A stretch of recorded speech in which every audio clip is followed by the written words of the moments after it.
শীতের বিদায় বেলায় বসন্তের আবির নিয়ে একে অপরের মুখোমুখি রোহন ভট্টাচার্য ও অঙ্গনা রায়। ড্রেনের জল দিয়ে রং খেলা থেকে শুরু করে অঙ্গনার বাদুড়ে রং নিয়ে হোলি খেলা, শৈশবের সেই অভূতপূর্ব স্মৃতির ডালি সাজালেন জুটি। খুনসুটির মাঝেই উঠে এলো তাদের একে অপরের প্রতি গভীর ভালোবাসার স্বীকারোক্তি।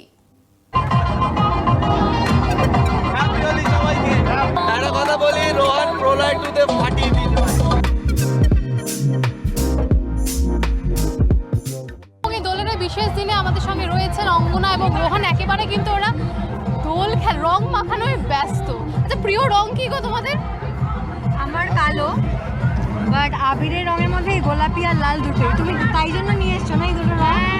তার মধ্যে ওকে বলে দিয়েছে ওকে নাকি গোলাপি রঙে খুব মিষ্টি লাগে। হ্যাঁ, গোলাপি রঙে অঙ্গনাকে সত্যি খুব ভালো লাগে, তো সেই জন্যেই আমার হলুদ রং পছন্দ, কিন্তু তাও আমি গোলাপি রং লাগাই ওর গালে।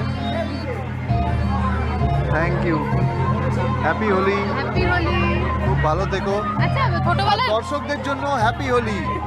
আচ্ছা, হোলি মানে আমরা জানি বাদুড়ে রং, পাগলের মতো রং খেলা। এটা কি তোমাদের করা হয়েছে? বাদুড়ে রং মানে বাদুড়ে রং ও খেলেছে ছোট থেকে।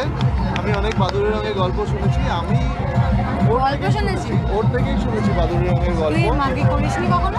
করেছি আমি ছোটবেলায় অন্যরকম। আমি বাদুড়ের রংটা না, আমার একটু কনফিউশন আছে। একটা হয় একটা কালো সবুজ ডার্ক রঙের যেটা হয় সেটা, ওটা 10 দিন অবধি ঘষলেও যায় না সেটা। আমি জানতাম বাদুড়ের রং হচ্ছে সিলভার কালারের একটা রং হয় না, পুরো সিলভার কালো মিশিয়ে একটা অন্যরকম বাজে রং হয়, ওটা বাদুড়ের রং আমি জানতাম। তো আমি অনেক কথা শুনেছি, ও ছোটবেলায় বাদুড়ের রং লাগিয়ে দিয়েছিল ওকে কেউ ছিল। এখন মাখাও না কেন? কারণ তো মাজনা না, কন্টিনিউইটির ব্যাপার থাকে। আমার 6 তারিখ অবধি কাজ আমার, আমি এখন চাইলেও পারবো না। আমি একটা আইডিয়া দিচ্ছি, তেল দিয়ে মাখবে, তারপরে দেখবে সব করা। আমি তো ছোটবেলা থেকে সানগ্লাস পরে, কানে তুলো গুজে, তেল দিয়ে, মুখে তেল দিয়ে বেরোতাম। আমি হলাম দমদমের ছেলে, ঠিক আছে? দমদমে আমাদের রং খেলতাম আমরা, জল না পেলে ড্রেনের জল দিয়ে রং গুলে মাখাতাম, ঠিক আছে? তো কি কি করতে হয় সব জানি। বোরোলিন, তারপরে তেল, সর্ষের তেল চুপচুপে করে গায়ে মেখে বেরোতাম, তারপরে রং লাগাতো, সেটা 7 দিন থাকতো রং। কোনো লাভ হয় না, কোনো লাভ হয় না ওইসবে। লাভ হয় না, কারণ রংটা আগে আমাদের তোলা, মানে তেলটা আগে তোলা হতো, জামা ছিঁড়ে সেই জামা দিয়ে তেলটা মুখের ঘষে ঘষে মোছা হতো, তারপরে রং লাগানো হতো, ঠিক আছে? আচ্ছা, আমরা তো হোলির কথা হলো, আমরা জানি হোলি মানে ভালোবাসার দিন, আর ভালোবাসার রং তো রয়েছে। আমার সঙ্গে তো ভালোবাসার একটু কথাবার্তা বলো। ভালোবাসার রং তো তোমাকেও মাখায় না। আমাকে তো মাখায়, কিন্তু এছাড়া বলো। দেখো, হোলি জিনিসটা সত্যি ভালোবাসার একটা আমাদের উৎসব, ভালোবাসার উৎসব। রাধাকৃষ্ণ যখন হোলি শুরু করেছিল, ভালোবাসার জন্যই শুরু করেছিল।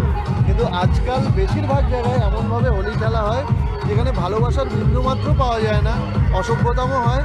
আর রাস্তার যারা আমাদের চারপেয়ে কুকুর বেড়াল বন্ধুরা আছে, তাদেরকে রং মাখানো হয়, সেগুলো খুবই খারাপ তাদের জন্য। কারণ তারা তো জানে না কীভাবে পরিষ্কার করতে হবে, তারা চেটে চেটে পরিষ্কার করে, সেটা বিষ থাকে রঙে। সবাই তো ভালো রঙে খেলে না, তো সেটা তো তাদের ক্ষতি হয়। তো ভালোবাসার যখন উৎসব, ভালোবাসার সাথেই খেলা উচিত। রাস্তার কুকুর বেড়ালকে রং লাগানো উচিত, কি তাই তো?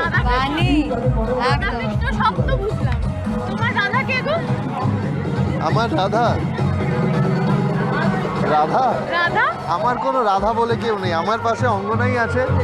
তো রাধা বলে তো কাউকে আমি চিনি না, আমি শুধু রাধাকে চিনি, যে রাধা রানী, রাধা রাধা। আচ্ছা, এই বিশেষ দিনে তোমার বিশেষ মানুষটিকে কি বলতে চাইবে? বলতে চাইবো সবসময় খুব ভালো থাকুক আর খুব ভালো কাজ কথা বলছো, তুমি হাসছো কেন? আমি বলতে চাইবো ওকে একটা কথা, যে আমাদের আরো 2 জায়গায় যাওয়ার আছে, তো বেরোই এবার। অ্যাকচুয়ালি আমাদের সব বন্ধুরা আজকে ডেকেছে আমাদেরকে, তাদের কাছেও দেখা করতে হবে গিয়ে।